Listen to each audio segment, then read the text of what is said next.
welcome to another episode of the Story of podcast. I'm your host, Kwam, and today we're going to get to hear the story of Shy. Hi. Shy, not shy, period. I can't. How are you this evening? I'm pretty good. Yeah, how was your day so far?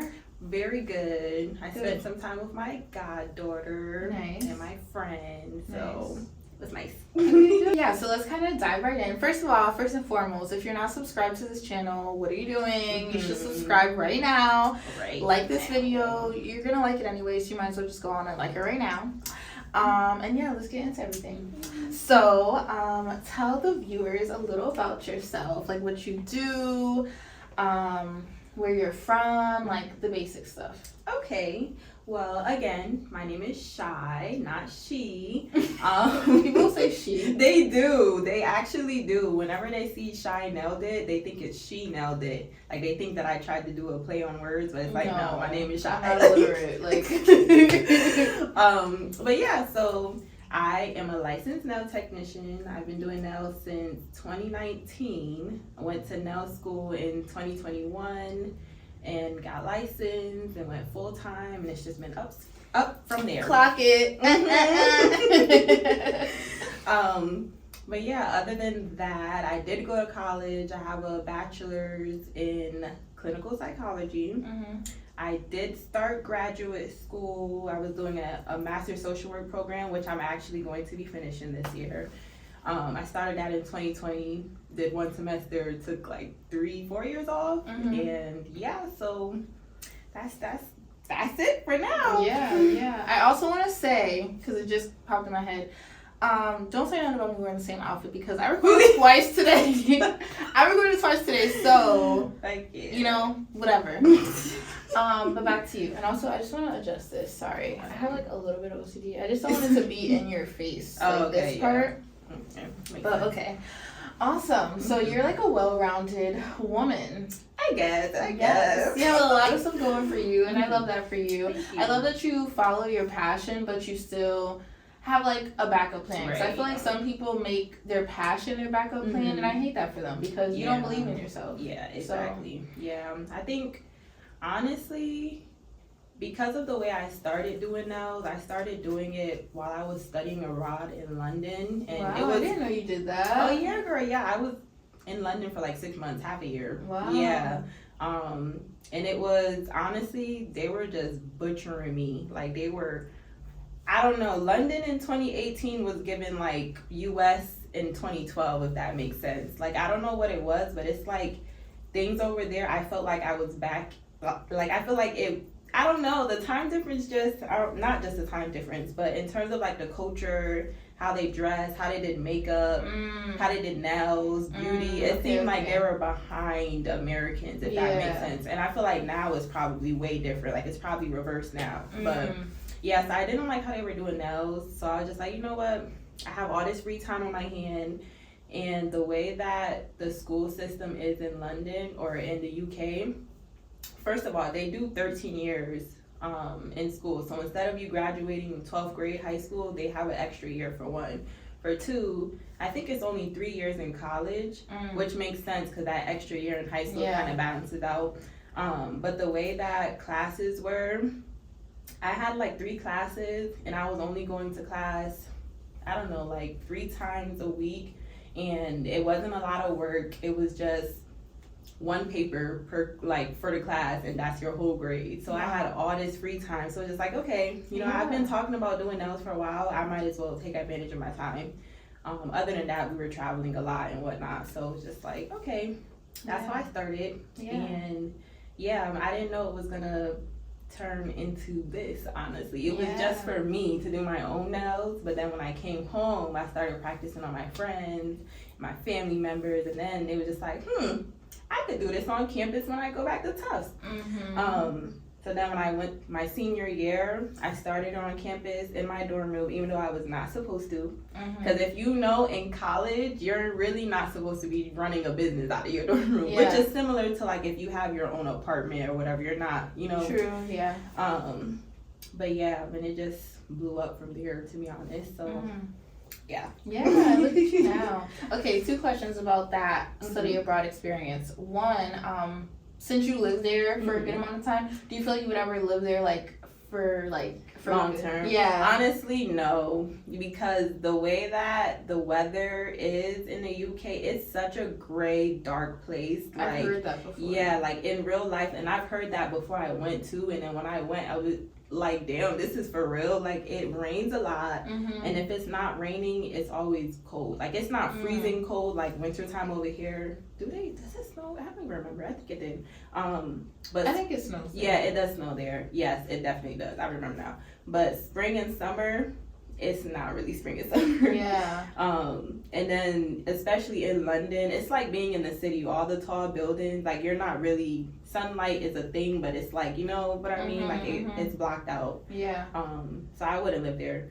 And one of the number one reasons why I wouldn't live there too is because I would not want to be that far from my family and my friends. So yeah. But I definitely want to go back and redo my time there, because me and my friends, we spent way more time traveling around Europe than actually being in London. Yeah. So it's like we didn't really get to do what I wanted to do in London. Yeah. But it was nice. Yeah. It was nice seeing the difference in like, wow, y'all speak English, but your English is completely different from American English. Like, I don't know what y'all are saying. It's like English. Yeah, like it's very proper English. Yeah. Like in it. Like yeah, that's so interesting.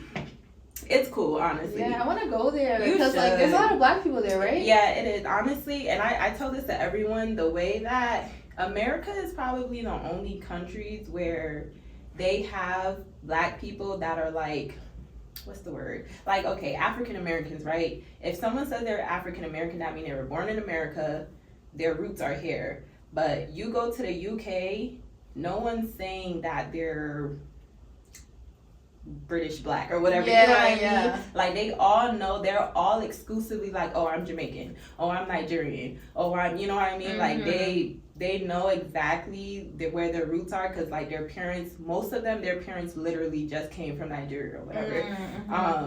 So that's one of the biggest, like every black person you meet there, they're either going to be African or Caribbean, which is cool to me. But I just heard my knuckles crack. That's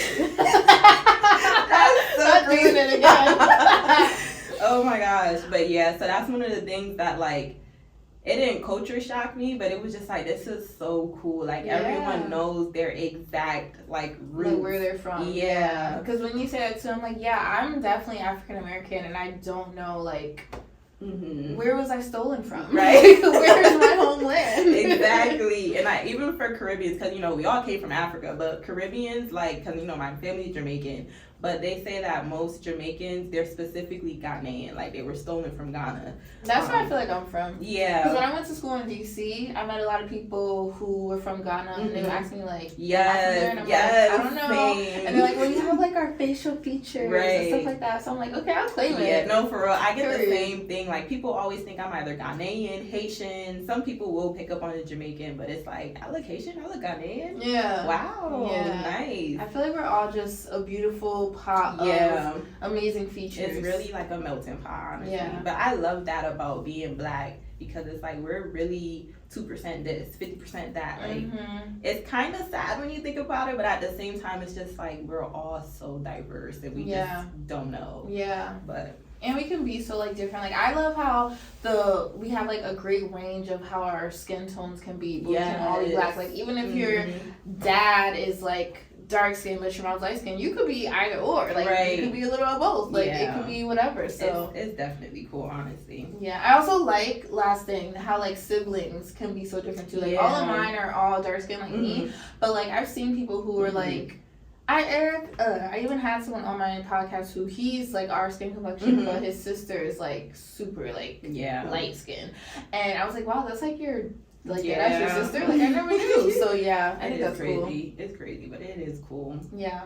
But yeah. Another question I had about your abroad experience. So since you started doing your nails then, do you still do your own nails? Yeah, honestly, I just did my own nails probably a month ago now.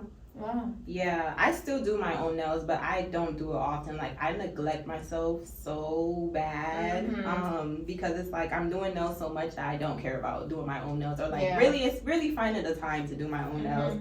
The only reason why I even did this is because I think I had like a cancellation or a break or something like that, and it was just like, you know what? Whatever. Let me try to grow my nails and be on the same journey that I get my clients on, so that I could really see like, who's lying? Because some of y'all be saying that, you know, such and such, it doesn't work for you, and it's like, I know I'm a very aggressive person, so let me try this out on myself again and just make sure, because you know, when you change products or like try a different brand, you kind of have to test things out sometimes. So that's kind of what I was doing. One hand is one brand, the other is another. Okay, yeah. I love that. I feel like any of us who are like, especially in the beauty profession, we take care of ourselves because like it's free, but then we don't do it like we do for our clients. Because like I feel like for me, I only wash my face because like, you know, it's part of just life. Yeah. But I do not exfoliate as much as I should. I don't do masks on myself. Like I just feel like, all right, quick 1, 2, go. So I feel that. Yeah, and I honestly, I feel like it's also because we're always on the go. Yeah. So yeah, when you're always on the go, planning time out for self-care, it gets hard. Like it really gets hard. Because then even if you have downtime, it's like, okay, but I need to do like business planning or this, that, and the third. Yeah. So yeah. It's hard out here for us. It is. So recently I've added segments to my show to keep me a little more organized. Yeah. So we're gonna go through the segments today. So my first segment is called Throw It Back. And and it's pretty much my segment that we kind of talk about like growing up, childhood, stuff like that. Anything that you feel open to share, anything like that. So let's kind of start with where you grew up. Yeah, so Hartford, Connecticut, born and raised. My mom, her siblings, her whole family, they came up here from Jamaica when they were kids. My mom's the youngest daughter, and she was also kind of the wildest daughter, to be honest. So she had me at 17. I believe my dad was 18. So they were both young. Yeah, they were both young. Like, my mom didn't finish high school. She went and got her GED after, but it was definitely, now that I'm grown and like hearing the stories when you were young versus hearing them as you're an adult, it's just like, yeah, you didn't know what you were doing, but it wasn't your fault. You just didn't have proper guidance. Because my mom was one of those people where like she's gonna hustle and get it how she know how to get it. And so I feel like because of that and how her life was, she didn't want me living a life similar to her. So her and my grandma, my dad's mother, actually, they were very hard and strict in terms of like, I need to go to school, I need to go to college, I need to get all A's. Like it was a lot. But I feel like it definitely helped me become like a person with ambition, because you know, you meet people and it's like not that it's wrong to not know what you want to do, but I feel like once you get to a certain age, you should kind of know what you want out of life. Like, even if you're still, because me, I still will dibble and dabble in different careers, and just like, it may look like I don't know what I want to do, but I know what I want out of life. But I feel like my parents definitely, and my grandparents, their travel from their immigration from Jamaica to here, like the story is just like, I can't settle for nothing, because it's like, what did y'all come here for? Someone has to be the one to like, you know, break the generational curses and, you know, do something for our family.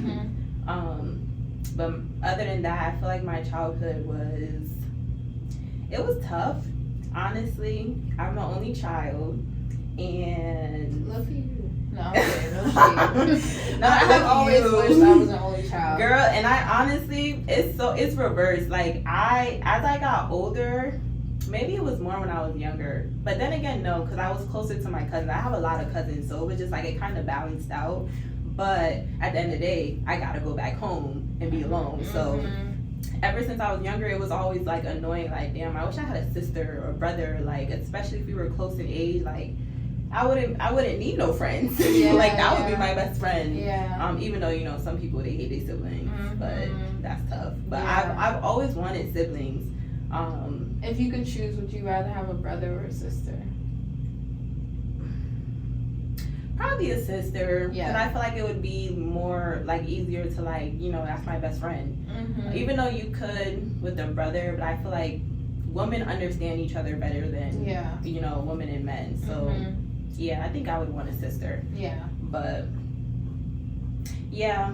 What was I saying? Oh, my childhood. Mm-hmm. Yeah. not the sad No, because honestly, like, I do have, I wouldn't say a lot of trauma, but I have a decent amount of trauma from my childhood. So because of that trauma, like, to this day, I'm still working with my therapist to unblock a lot of, like, memories and stuff. Yeah. Because, you know, trauma, the weird thing about trauma is, especially childhood trauma, once you get older, your mind forces you to forget and, like, not remember. Or it can do the opposite. You only remember the bad. So I feel like sometimes it's like I really only remember the negative, bad times.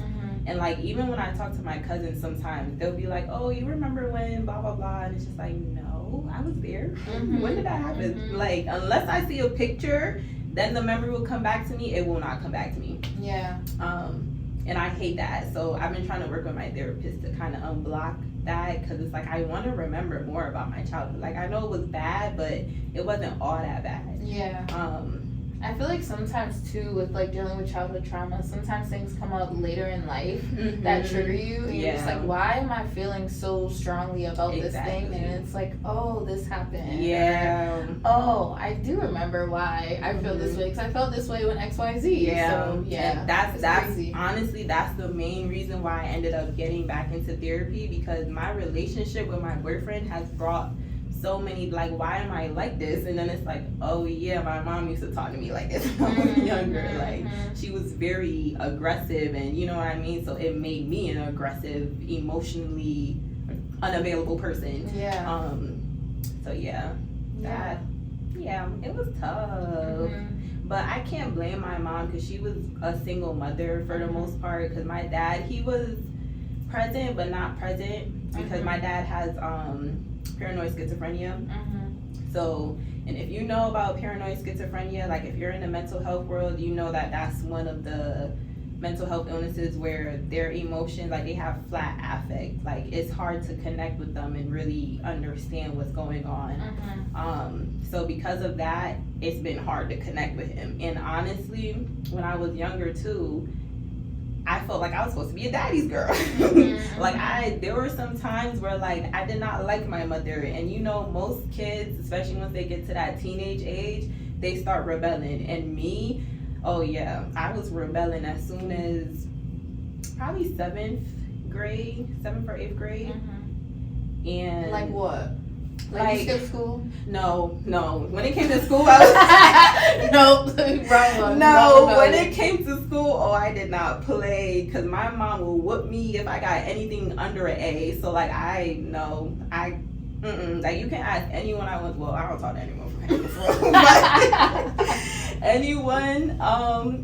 If you were to run into anyone I went to high school with, they would tell you I was always top of my class. Yeah. Valedictorian for middle school and high school. Really? Yeah. Wow. And it's because my mom literally made me, okay? Yeah. Like, blink twice if you need help. Like, she made me, like, because, that woman she was off her rockers, okay? Yeah. Like, I remember it was either 1st or 2nd grade, she had me reading the dictionary. Like, wow. Yes, like, yeah, she was crazy. You know, I'm happy to hear your side of this, because I always feel like, and I kind of never really thought about it with, like, Jamaican people, but I always thought with, like, Africans or Asians. Yeah. I'm like, yo, they're so good at school because they're so, like, diligent. Their families, like, make them be so diligent. Yeah. But then on the other side of it, it's just like, literally makes you be exactly. That way. Like, but it's like parents don't understand that when you're so excessively strict like that, it makes your child resent you. Yeah. And like, now our relationship is better now because I'm grown and you can't tell me what to do. But it's like, we could have been closer if it wasn't like that. And then on top of that, she eventually became a Jehovah's Witness. So that on top of how she used to be strict, if you know Jehovah's Witnesses, you know are they like strict? They're very strict in terms of, like, they don't celebrate holidays. None? None. Not even Kwanzaa? No. Like, what is a Kwanzaa? No, not birthdays, nothing. Like, not birthdays? Nothing. Oh my God. And honestly, I can't speak for all Jehovah's Witnesses because, you know, just like any other Christian, you have some Christians that are very strict and devout, and then the ones that will still go out and party, and you know what I mean? So, but my mom definitely took it seriously and still does for the most part. But it was more when I got towards high school. Mm-hmm. That what? That she got more, because she converted when I was it was either when I graduated high school. No, it was the beginning of college. Because I remember, I think 11th or 12th grade, that's when she someone told her about it. She started going to the meetings, started studying. But she was kind of on and off because her old lifestyle, like switching over from being someone in the streets, and not like that. My mom was not a whore. Like she was just no. I know because I don't know who this might get back to. No, she did not play with it. I'm talking. My mom was just out here, like, you know, like, she was not one of those ones to play with. Yeah. Okay. So changing from that type of lifestyle to going to the hall every Sunday, and I think it's Wednesdays or something, and going door to door, pioneering, like that's a whole 180. Yeah. Wow. She still does? Honestly, I don't know. She just recently got married in May, so she's been more about her relationship, which is, I love that for her. Yeah. But yeah. I don't even remember what we were originally talking about. Okay, I'm so fascinated.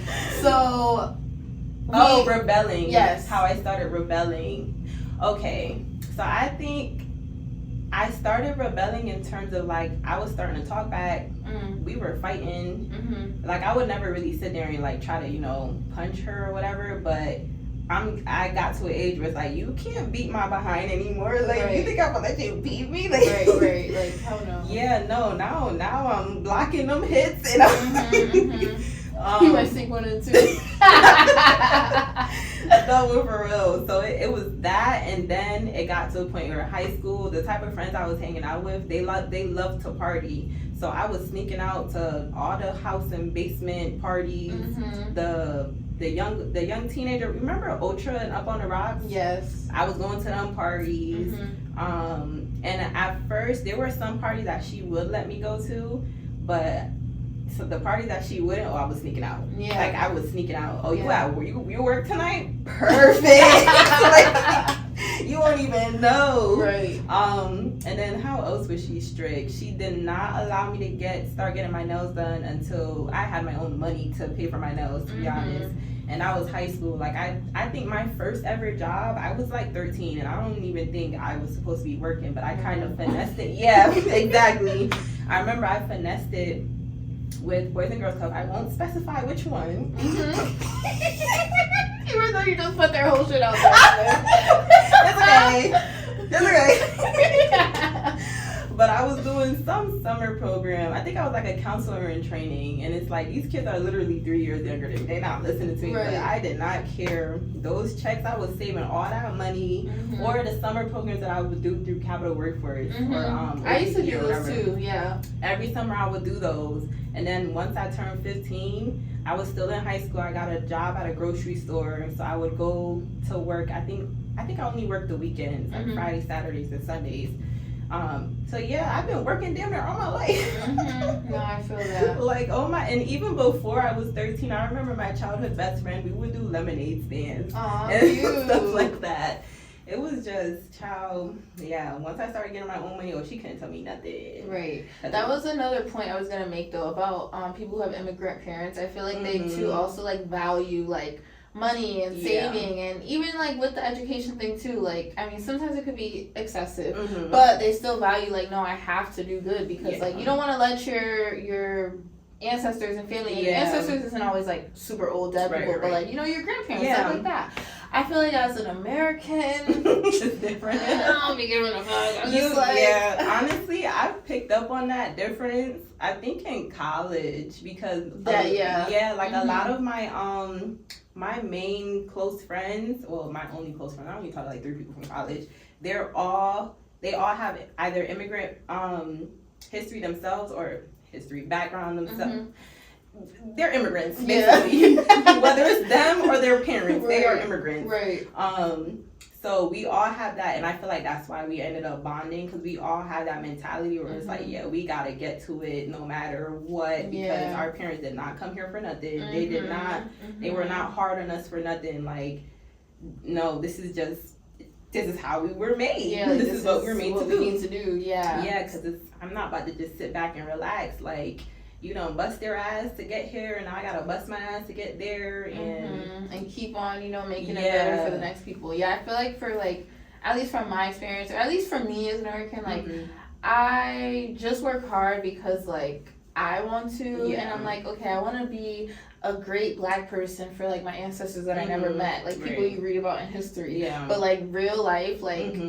Yeah. But it's overwhelming sometimes though, because it's like for me, for example, I was the first to go to college, first to graduate, first in grad school, first everything, first granddaughter, it's a lot, and it's a lot of pressure, because it's like, damn, that means I gotta be the first to break the generational curses and like put money into the family so that, you know, our kids can still be, you know, set up for life and whatnot. And that's a lot. Like, is that even possible during my lifetime? We'll see. I know how this economy is going. Like, listen, I might be able to look out for one generation after me. After that, y'all gotta figure this shit out. No, for real. Because imagine, like, what movie was it? I think it was the McDonald's movie.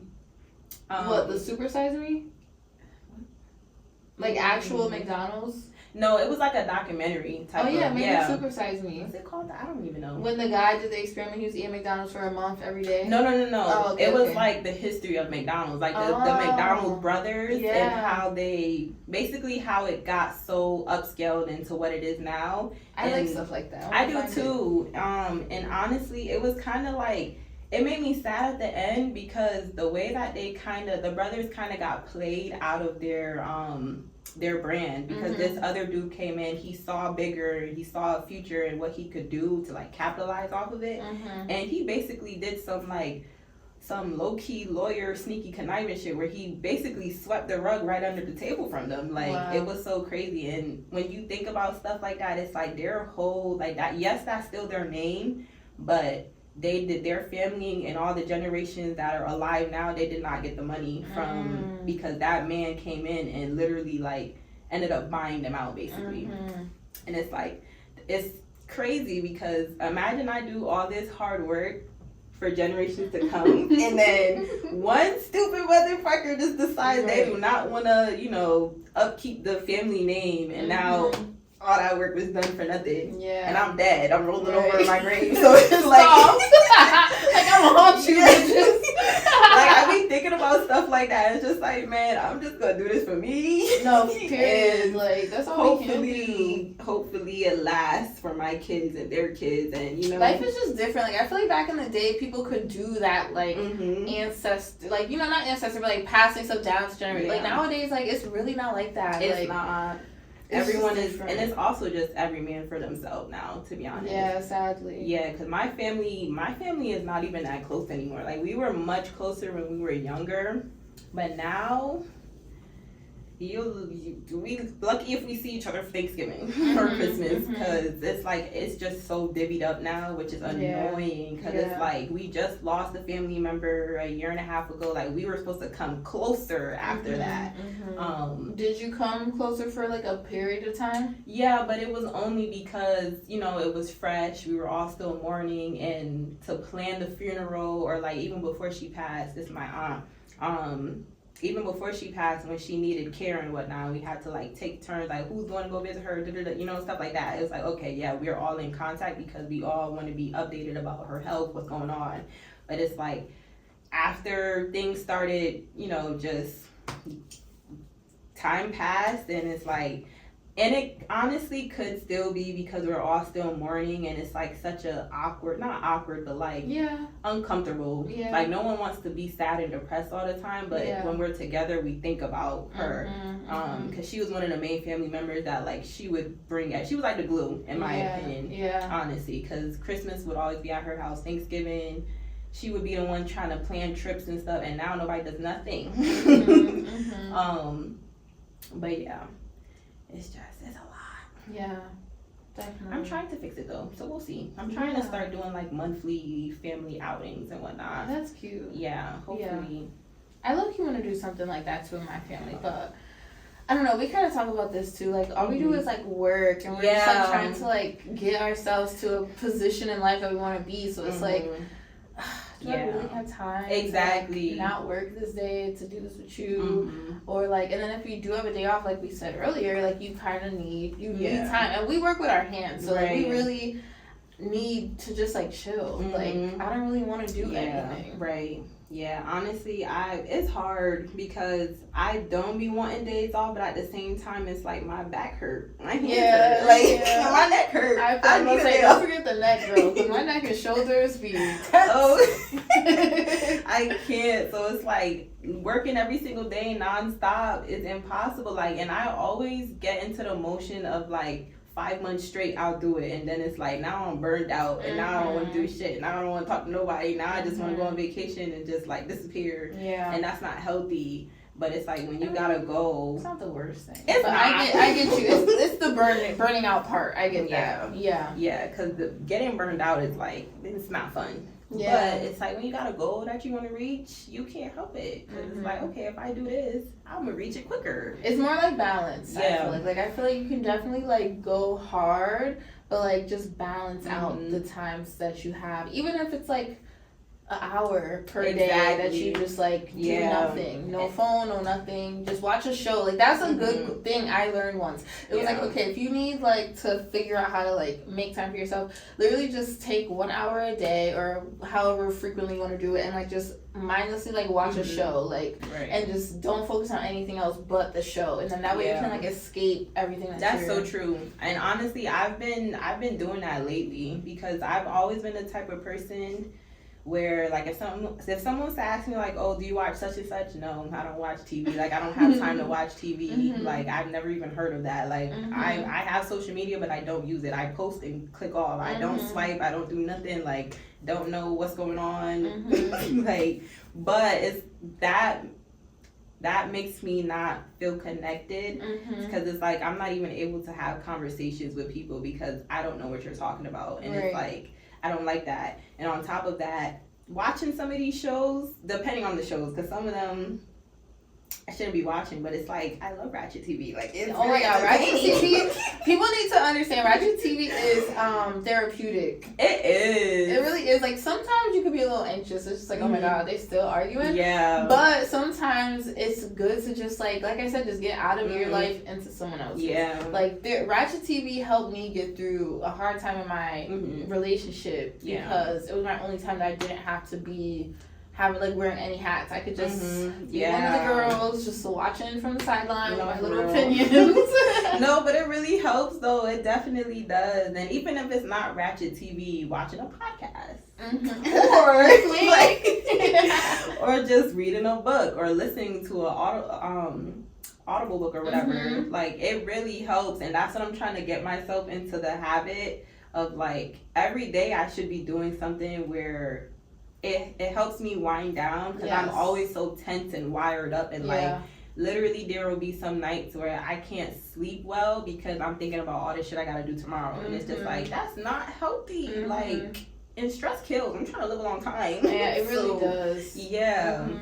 Another thing you could do is, I just learned this also recently, we make to-do lists. So at the end of your day, or you can I don't know why I said it like that.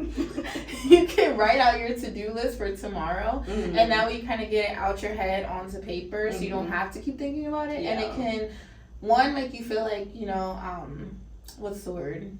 Not busy, but like purposeful, or like yeah, something like that. You have something to keep you on track. Yeah, it's like, okay, I have this to look forward to. I know I'm about to do this. I'm happy that I'm getting something productive. Productive. But then you also can like use that as like wind down time and say, okay, this is all happening tomorrow, not tonight, not right now, so I don't have to keep thinking about it. So that could be helpful too. You know what's crazy? I do that. Yeah, okay. Because so that's not gonna work. But I don't know. And I've talked to my therapist, I low-key feel like I have ADHD because the way that I get sidetracked so quickly, and I forget things so quickly. Whenever I remember, like, oh yeah, I have to get this, refill on this, I have to put it in my phone or write it down right away. Because if I don't, the next day, once I'm reaching for that product and it's empty, now I'm like, oh shit, I'm supposed to get that.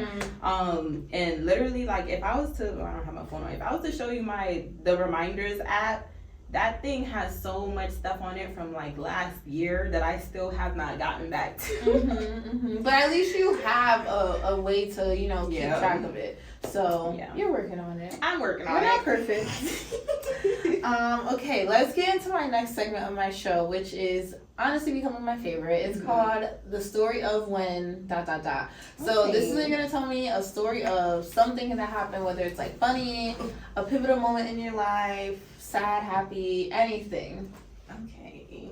That's a lot. Okay, well choose one that's like jumping out to you right now. I don't know why, but it's just the sad, depressing stuff. Okay, let's hear it. Let's hear it, girl. Oh you got all ears. Okay, whatever. I guess, because they definitely did shape me as a person. Okay, period. Oh my God, I feel like I'm at a trauma dump. Like, no, it's okay. Do you feel like it's too much to share? Honestly, I don't really care. Okay, I don't know, y'all. Y'all ain't gonna see me again. Maybe, unless you want to go on down to Chanel then. Right, period. And y'all can dump some more. But no, I do want to hear it. Okay, so I honestly, because talking to my therapist, I've been talking about my therapist, she's doing a good job. Kudos to her. But because of her, I was able to like map out when my first trauma happened, basically. Okay. And I think my first trauma, it was losing my uncle. My uncle was killed in 2009 by Hartford police. And that was kind of around the time when police brutality really started, like, getting up there, from Trayvon Martin to, Damn, that was all the way back then. Yeah. Wow, that's crazy. Was that? Yeah, because I were in middle school. I just know around that time, that's when it's like every year it was something big, and there's always people that are killed and we just don't hear about it because it doesn't go viral or whatever.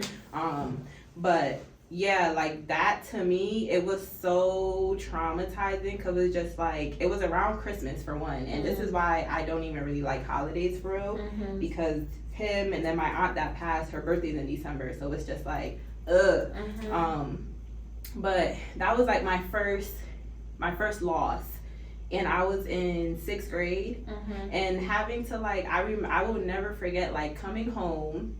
My mom and my aunts, they had on the news. I guess it was on the news or something. Oh, wow. Yeah, and then going back to school the next day, it was on the news. So everybody, and it's like, how the fuck y'all didn't even know that was my uncle? But we did have the same last name, but it's just like, still, how did y'all? Because I'm seeing people stare at me like, damn, like they know, but it's like, how did y'all know for real? You know what I mean? But that was just like having to still navigate puberty, because 6th grade, you're going through puberty. I remember that was the year where I started getting my first acne. I think I got my period that year. So it's like all these changes, and I just lost my uncle, who was kind of like a father to me. Like, he used to keep me dripped out. Like, that was one of my favorite uncles. That shit was hard. And it was even harder because it's like, it's not like he passed from natural causes. He literally was tortured for the last whoever knows how many hours they were torturing him for. Like, it was literally like 3 police officers in Hartford, or maybe 4. It was either 3 or 4, because to this day I never got all the details from my grandmother, because that's traumatizing for her. But they beat the shit out of him, honestly, like so much so that he went to cardiac arrest, like in the back of their car.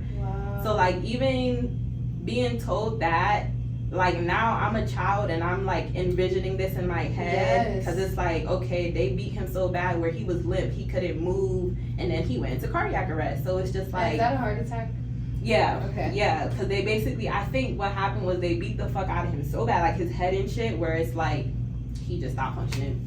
And it's like, that is a horrible way to die. Yes. And all for what? Because even if he was selling drugs and that's the only one that y'all caught, like, that was not necessary. Yeah, like, lock him up, move on. Move like, you on. don't need to do that. And I don't know if it's because he was well known in the neighborhood, so it's like they felt like, oh, they got the biggest one. You know what I mean? Because it's like example, as they yeah, because it's like, why did y'all torture him like that? It's like, so disgusting. It's so disgusting, and the fact that it's still happening to this day to so many other people is just like, literally, like, I remember when what was it called? I think When They See Us. Do you remember that? I to this day I still have not been able to fully get through that show because like anything with police brutality and them like showing what happened, even on the media when, like, for example, with Eric Gardner or when all the other videos went viral, I cannot watch them. Yeah, it automatically makes me think back to my uncle, and then. Even for me personally, because even after that happened, I think a few years later, me and my friend were running to catch the bus on the same block that he was killed. This police pulled us up, mind you, we're like 12, 13, but because he got a call about two girls in purple and pink fighting, and we had on purple and pink, this grown man cornered us and had us at gunpoint. Oh my God. Yes. And literally, we were trying to explain to him, we're running for the bus. We're not running. And now we missed it. Now we missed it. Now I'm crying because now I know my mom gonna beat my ass because I'm not getting home on time. So now I'm panicking. You got a gun pointed. I'm a child. Like, and literally, this man must have been an angel because there was some old man on a bike and he rode by at the perfect time. Like, he was about to put us in the car.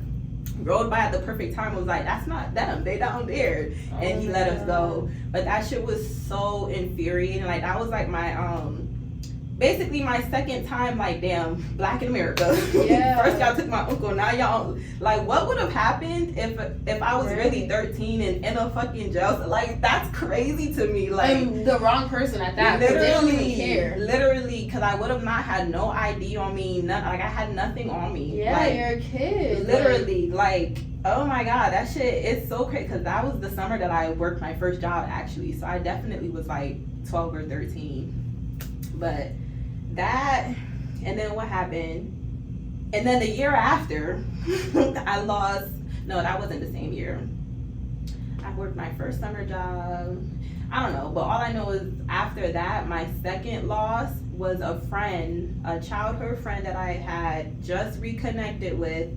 Because my mom was friends with her mom. They fell out for some reason, and then they got back close. And literally 9th grade high school, me and her name was Ruby. We were getting back connected, and then she died in a car accident. So literally, like, before we got to hang out again, because I was going to parties with her and all types of shit, and she died in a car accident with another person, and then there was a third person that got out, and he got out. But like, even that was trying. Like, I remember. Oh, was that with Connell? Yeah. Oh my gosh. Yeah, that's so crazy. Yeah. I lost him through all of that too. Yeah. So I'm like, wait, Ruby, I totally remember that. And only that other guy, like, still lived, right? Yes. But he was, like, really injured or something. Yeah, I cannot remember his name right now. Schneider, I think. Yeah, but God bless him. God bless him. And rest in peace to Ruby and Carnell. I know. That shit was so traumatized because they were well known in Hartford. So it was just like constantly see. I remember every year they used to have like parties for them and whatnot. And I never went to any of them because it was just so traumatizing for me. Yeah. Every time I drive by there, I still think about it. Me too. It never fails. Me too. And it's crazy because they're they're like renovating that area now. But yeah, I remember I was having nightmares about her death because it was a car accident. The car went up in flames, and even though she died on impact, it was still the thought of like being burned alive, and like that's fucking crazy. Like, I remember. And I even think, sorry, continue. Oh no, I was just saying I had nightmares of that exact moment, even though it's not like I really saw it, but my brain does this thing where it envisions people how they die, and it's like that shit is more traumatic than being told that they died. What were you about to say? I feel that. I was just gonna say, like, I envision shit like that too. Yeah. So like, just hearing how it all happened and like hearing like they went down this street and like I can picture it all. And like even seeing his tweets prior to the accident, it's just a lot. It's a lot. I know. It was a lot. It was a lot because I remember going on her page too, and then it's like, oh my gosh, our last conversation, like. it's just crazy.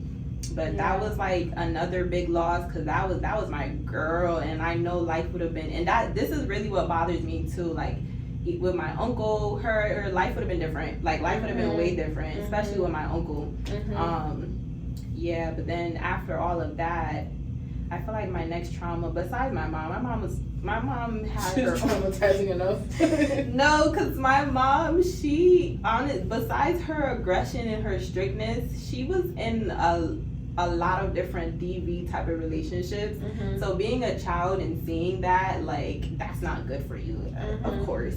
But like, it also would give me anxiety problems, because it's like, now I'm at school and I forgot about it in the moment, of course, but when I get back home, now I'm thinking, damn, did he beat your ass again? Like, now I'm like, damn, are they gonna fight again? Like, you know, like you're always on edge. Yes, it's a lot.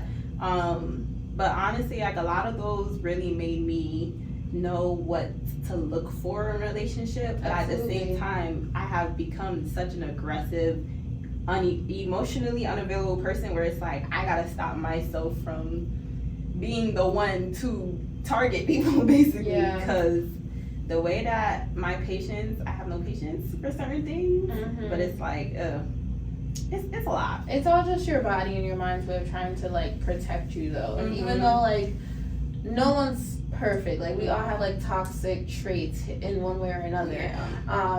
So it's not to like say like, oh, it's fine, but like, you know, just try to remember that too. It's like, you're not this way because you want to be. Like, you're not like, you know. So I feel like at your core, you definitely have a great heart. You're a great person, and I'm not just saying it because I'm your friend, but like, I wouldn't even like, you wouldn't be my nail girl. I wouldn't have you here. I wouldn't like to talk to you, because I can like feel people like energy, who they are. Yeah, exactly. So I know it's all just from like experiences and not like who you want to be at your core. Even the fact that you're in therapy and trying to be better, like you want to change, and like you will. You definitely will. Can't wait, child. Can't wait. I also think it's wild that your mom had you go back to school the next day after your uncle died. Because when my aunt told me my mom died, I recall, I don't think I went to school for like that week, or at least like 4 days or something. So I couldn't imagine, and no one knew her. Like, it wasn't on TV. It wasn't nothing. Like, and I couldn't imagine like having to go back the next day. I know that. I honestly, and even if it wasn't the next day, because I don't remember if it was a Friday or a Thursday, but it was like immediately. Yeah, like I had no time off. And then on top of that, my mom did not let me go to any funerals. So I didn't go to his funeral, didn't go to Ruby's funeral, didn't go to my grandfather, Why? or my great grandma. Because my mom, she has this thing with her, or used to anyway, because now she doesn't believe in ghosts and all of that. But she had this thing where it's like, if you go to a funeral, you might pick up their spirits, basically. And like, she didn't want me coming back with spirits or like being haunted. But then when I asked her about it later on in life, which was probably like a few years ago, I think she told me when she was young and she went to a funeral, I think it was either her little cousin or maybe her brother, I don't remember, but it traumatized her seeing them like that, like for the last time. So she didn't want my last image of them to be that, basically. Yeah, and I hear that a lot. Like, even like for people who decide themselves, like, I don't want to go to funerals because of that. I feel like for me, like, I definitely could have went without seeing my mom like that, because she did not look like how I remember. Like, my mom looked just like me. Not even being racist, but like, she looked like a gorilla. I'm just like, I can't. Is that my mom? Like, are y'all sure? I literally asked my mom, like, are you sure this is the right funeral? But also, she, like, it was just a lot. My mom, like, she was on world tour after she was dead. Like, she had a funeral in Virginia, then she had a funeral here. Really? All because my family couldn't, like, get along. And, well, really, my grandpa and my grandma. Yeah. So, yeah, had 2 funerals. So, by the time she came to us, she was, like, dead. Oh, and it just, all the embalming fluid and all that, like, she did not look like it made her, like, extra bloated and whatnot. Yeah. That's what the gorilla thing, it was, like, this big. I'm just like... Yeah.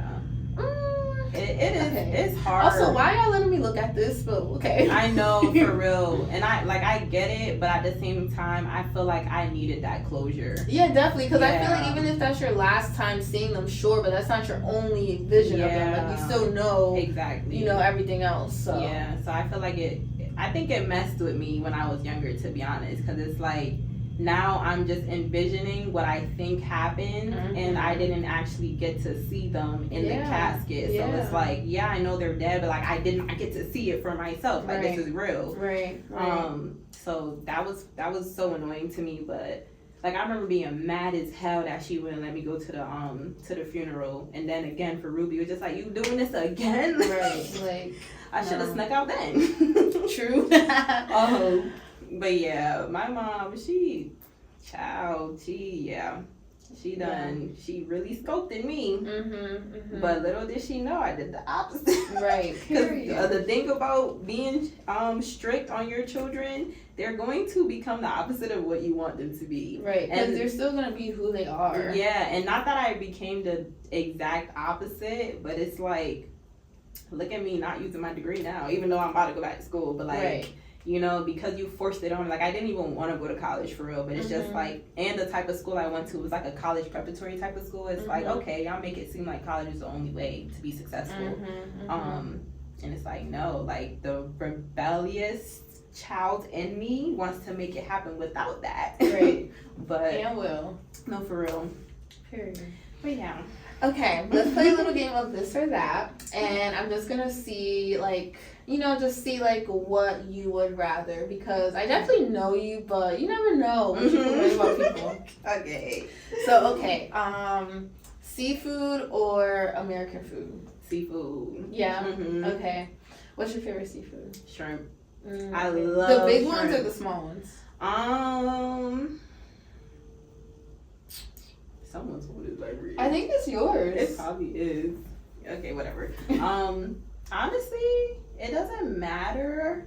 My only thing is I do not like shrimp with the head on, and I don't like it in the shell. Like, because I would say crab and lobster, but my thing with those, it's work just to get to the meat, and I don't like having to put in where I want to eat right away, and that's it. Like, I don't want to have the crack, snap, pop. Like, I don't want to do none of that. Like, give me the crab without the shell. Like, I just want the meat right there ready for me. No, I feel that. Like, literally, whenever I get seafood boils with my boyfriend, I be having him crack all this.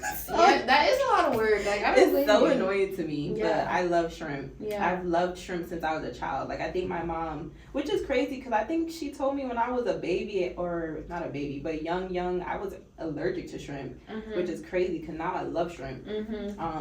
But yeah. Yeah, okay. America or Jamaica? Jamaica's all the way.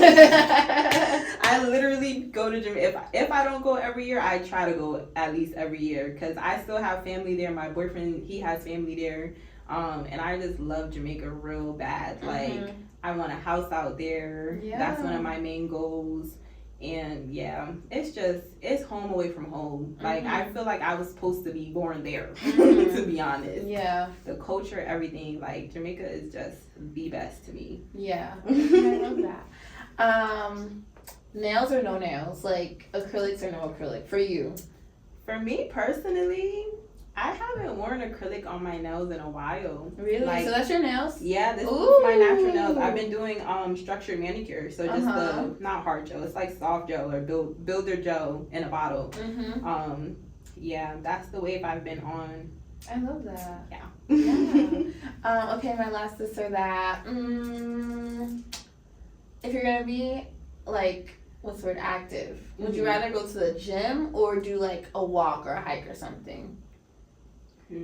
I'd rather go to the gym. Yeah, because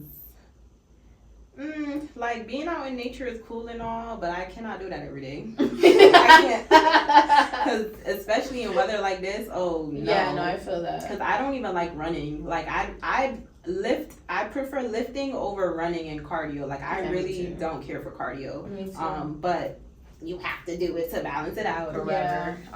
Because when I was in high school, I did track and cross country, but I hated cross country. I just did it just to be doing a sport, like, year round, basically. Yeah.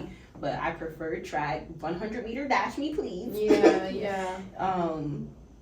But now I do not like don't like running. No, I don't blame you, girl. I did my first Pilates class the other day, and where I went to, it was really fun. It was it's a half Pilates, half core strength training. Okay. But girl, there was like some cardio stuff in there. I was like, oh my god, I hate this. I want to try Pilates so bad. You should listen. It is not for the weak. I know, I've heard that, but I've also heard that like it snatches you so quickly because like it's building from the inside out, and I love that. Yeah. That shit's expensive. Well, where I went, shout out to Trap House Fit. This is probably their first, no, maybe not their first shout out, but it is new. They just opened. It's in the city. You know me, I'm dramatic. See. But if you ever want to go to the city, let me know. We can go take a little class. Okay. But it was actually really, really fun, and it was affordable. Only like $35. Really? Yeah, and it's a black owned and black like targeted place. So it's called Trap House Fit. They play like trap music and house music. And it's like friendly for like our people. Yeah. I also saw somebody, because this is my first Pilates class, but somebody said, like an influencer girl was like, she likes that the Pilates beds are bigger. They're not like super tiny for like little tiny white girls. So I'm like, oh yeah, I appreciate that, because it was pretty spacious. But I love it, and it's small classes too. I think like 6 or 12 people per class. So. That's decent. I thought you were gonna say like 1 something. Yeah, no. Because I think that's what I've seen for Pilates out here. But maybe it's like because it's a monthly membership or weekly membership. I think it was. True. But still. And they're probably all in like West Hartford. Yeah. Like I don't even like. Why do I want to pay for that? To be uncomfortable for right? You gotta be looking at me crazy. And then for 2 is I don't got that right now. Yeah, no, I feel that. But I do want to try. Maybe I'll do like at home wall Pilates or something. Yeah, or I've been seeing a lot these little machines, like the floor machines. I want to get one. Once I like get like what I need to do for Pilates, I do want to buy one of those so I can like do it at home. Yeah, me too. I gotta get back in the gym though. I haven't been in the gym in months. Like it's bad, but I've just been surviving. So yeah. Okay, so speaking of survival, my last segment it's not really a segment, but like I like mantras and hearing like other people's mantras or like things that they tell themselves when it's hard times or even good times, whatever. Yeah. So what is one that you live by? There's 2 that I'm thinking of. One is on one of my lock screens, because you know how you could change them. It's what's for you will be, I can't remember it right now, but what's for you will be for you or will happen, something like that. Yeah. Like, you know, like if it's meant to be, it'll be. That's one of the main things that I go by, because it's like I'm sitting here stressing about it, and in 2 months it's not gonna matter. And then that's another one. I think it's like, I think I know what you're gonna say. Yeah, like it's like I can't remember exactly, but it's like if it won't matter in 2 months or something like that. If it won't matter in 2 months, then don't stress it. It's something like that. It's like it uses the number 2 multiple times, and I cannot remember, but. See, I've heard it was 5, and it was like, if it's not going to matter in 5 years, don't spend more than 5 minutes stressing over it. Okay. Something like that. I think my brain just saw 5 and disfigured it to 2. Because you know how upside down 2 could kind of look like a 5? Yes. I love this. I love learning all these things about you.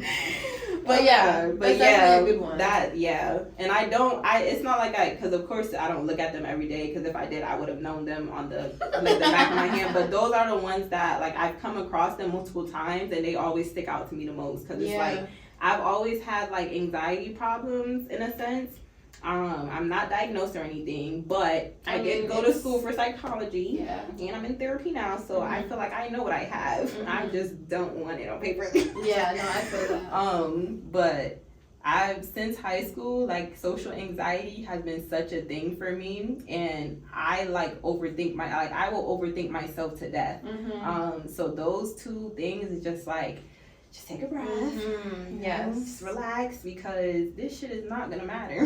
Yeah. It's not. Yeah. And now that I look back at things, like all that shit I went through in high school with them bitches, like the shit I went through in college, they don't matter. I don't even see them on a regular basis. I don't even think about them. My ex-best friend, don't think about her. Like, you know, like it doesn't matter. It won't matter. Like I'm mad now, pissed off now. I want to live it now, but it's not gonna matter. Right. So it's like, okay, bye. Exactly. Oh my god, I just had a random thought. I mean, I could have saved this factor, but today's Baddies Sunday. I literally, like, when I was walking through the door, I was like, watch her bring up Baddies. Like, I just know. It literally just hit me. I'm like, oh, I keep forgetting today's Sunday for some reason. Me too. Would you ever go on that show? Oh my gosh. Honestly, if I was single, yes. Yeah. But I also know it would be hard because I don't have the platform. Because you know how they go for the bitches with the platform, for one. And for two, Baddies, the way that Baddies and Jocelyn's Cabaret and all the shows are now, like, I could never sit there and let nobody talk to me like that. Especially Jocelyn. Yeah. Natalie, don't be too hard on them, but Jocelyn, like, I feel like Natalie's just an instigator. She is. Love it, but whatever. Yeah. But Jocelyn is definitely a little, like, I could not sit there and, like, bro, we're fighting. Yeah. Like, I'm a grown-ass woman. Like, what? You're tripping. Yeah. But I would, if there was a show where, I guess, similar to those, but less fighting, more so like we're actually getting to a bag. Right. They love to say that. And I be watching with Brian, he's like, what bag? Like, who's paying them?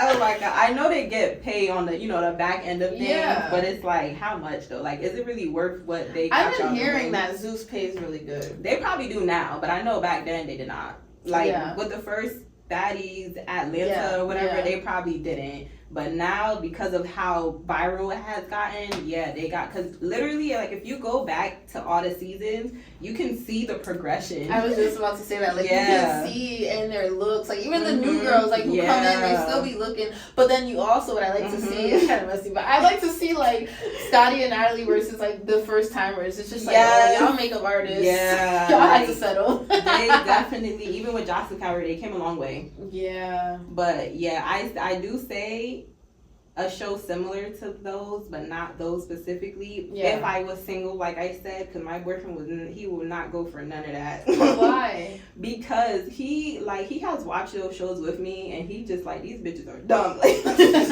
and he know I'm not no dumb bitch. So it's just like, if I go on a show like that, I'm degrading myself. Okay. They do be they kind of degrade themselves, honestly. A little bit. Yeah. And the way that it is now, it's like, y'all are really doing anything. And if they don't, then they're boring. Yeah. And it's like, I get it, but once you're on the show, you already gonna level up. There is no reason to be sitting here trying to fight and do this. Yeah, because some of these girls who I feel like personally, I don't care to see them every week. They be doing bookings and hosting. Yeah. Like, the season isn't even over yet, and they're already having bookings and stuff. So yeah. And that's probably the only thing I would care about. Because it's like, you got to use these shows and build your platform. And it's like, if I could get on one of them shows, I know they're gonna be right. You'll be the Nailtech everybody loves. Literally. Okay, I know we're like really over time, but I just have one more question. Who's your favorite baddie this season? Oh my gosh, this is hard because I don't like none of them for real. I feel that. They're all so annoying to me. I feel that. Okay, who's your favorite in general? I have a love-hate relationship with Ivory. Because you do, that's one with she look like. No, I stop. I'm not talking shit. Anyways, no, this is why I say this, because Ivory, she kind of changed in terms of like. Have you ever watched any of the Now That's TV shows? No, I want to though. Bro, those shows are like. You think Baddies ghetto? Oh my gosh, like super ghetto? They're super like. I'm talking. You could tell they was recording with their phones. And like. South Central Baddies and Las Vegas Baddies. I think those were the ones she was on. She was on Young and Reckless too. She was smaller and she was much more wild and she was much more ghetto and not put together. But seeing how she is, no, I'm so sorry, but like literally, if you were to see clips from those shows, you're going to know like she was literally taken off on, and like she was low key a bully on Young and Reckless. Like, so I've heard. Yeah, like she literally like kicked a girl in the head for no reason. Oh my God. She was fucking wild. Like that made me stop liking her. Yeah, but. She stands on her business. She do not play. She don't play that. Up. Like, yeah, she is not scared of no one. She do not tolerate no fake shit. Because as you see now in real life, she don't even fuck with them like that. And then on the show, she was willing to fight Natalie, Yeah. So it's like, she might not be the prettiest, but seeing the glow up, and I'm the type of person where I can see the beauty in everyone. So it's like seeing what she came from and what she is now. It's like, damn, money really does make a difference. Yeah, it does. Like, I'm proud of her. She gets to a bag. Kudos to her. No, for real. My favorite is. Please don't say legs, big legs. No. Oh, okay. No, she's the. No. Yeah. None of the new ones. Like, she's pretty, but she's so annoying. Summer is funny. Okay. And she is pretty too when she's not, getting her wig torn off. But my favorite is Anna Mac. Like, she's the only baddie I even follow on Instagram. Well, I follow Natalie because honestly, I was just thinking of the newbies. I should have been thinking about the originals. Yeah, I don't really like any of the newbies. Yeah. Like, I like Anna though because, like, she's funny. She reminds me of, like, someone who will be my friend. No, she's crazy. I like too that she's not afraid to fight nobody. Yeah, either. even though she's so tiny. Small, but I love that. Like, I need that energy. I know. So, and she can sing. She can. Like, so I follow her, like I said, and so people, like, repost whatever or tag her with her song. I'm like, wow, like, I've even seen little clips of her, like, talking and then start singing and then talking again. I'm like, she don't even sound like the same human. Yeah. But she sounds so heavenly. She's funny. And she's pretty. I do like her too. I always forget. Yeah. Yeah, I think out of the OGs, I prefer her over everyone. Yeah. Rolly, I feel like Rolly's annoying. She let her new body and everything get to her head. Yes, because, ma'am, you still a big bag. So, there's that. And never mind. Please. Talking shit. But you already know what I'm about to say about the knees. I don't like that. I don't like that. Yeah. And I don't really, Biggie's scary. Scotty, she's less scary now, but she was too much of Natalie's little puppet. She still is. Yeah. Like, I love her though. That's my Aquarius sister. But, like, girl. Yeah. Yeah. Yeah. And I don't know. I have a lot of thoughts. Anyways, we're gonna wrap this up. No, for real. We'll talk more about this later. Let the people know where to follow you, your handle, anything like that, how to book. Yeah, so, well, I deactivated my other Instagram, so. Okay. I needed a new year, let me just forget about y'all. Yeah. Shi Nailed It, SHI.Nailed It on Instagram, and then on Facebook is Shi Nailed It, just spelled out. Or you can just find it on my Instagram because I have a link tree. But yeah, that's it. It's the same on TikTok too, but I haven't posted on TikTok in a while. I need to get back into that. Well, not for much longer because TikTok's getting banned. Oh my god, yeah. Scratch that. Scratch that. And then as for us, you can follow us on Instagram. Well, us as in me. It's so funny that we do that. I'm a one-woman show. I can't. But follow the podcast on Instagram at TSO Pod. Yeah. And subscribe to this channel because I told you to do it at the beginning of the show. Yeah. You should be subscribed by now. And like this video, drop a comment if you have any questions for Shi, for me. If you can relate to anything that she said today, because sadly a lot of us can. We want to hear that too. Like, we definitely will interact back with you. And yeah, until next time, you guys. Bye. I'm saying until next time, like I'm coming back. Unless y'all want me back.